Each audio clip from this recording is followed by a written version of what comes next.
ఇప్పుడు కాదు, మా చిన్నప్పటి నుంచి కూడా మా ఇంట్లో బైబిల్ కూడా ఉండేది.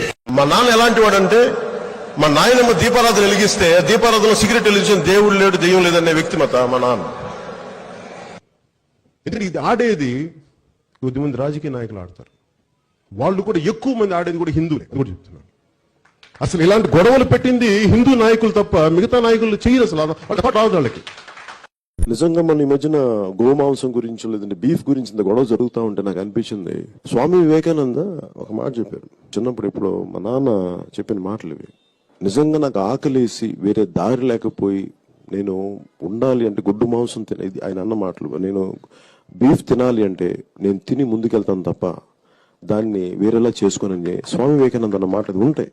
ఆయన స్వామి వివేకానంద జీవిత చరిత్రలో ఉంటాయి. అంటే తిండి ఏది తిన్నామని కాదు, నిజంగా మరి తిండి శాకాహారమే తింటే అందరు గొప్పవాళ్ళు అయిపోతారంటే మరి గుజరాత్ లో గోద్రా ఘటన ఎందుకు జరిగింది? నేను ఎప్పుడు కూడా చాలా చిన్న వయసు నుంచి సనాతన ధర్మాన్ని పాటించేవాడు. మా ఇష్ట దైవం ఆంజనేయ స్వామికి ఎప్పుడు రామభక్తులమే. చాలా బలమైన సనాతన ధర్మాన్ని పాటించేవాడిని. చిన్నప్పటి నుంచి పొద్దున్న లేచినప్పటి నుంచి రాత్రి పడుకునేదాకా మా ఇంట్లో రామనామం ఉండేది, రామ జపం ఉండేది మా ఇంట్లో. అలాంటి రామభక్తులం మేము.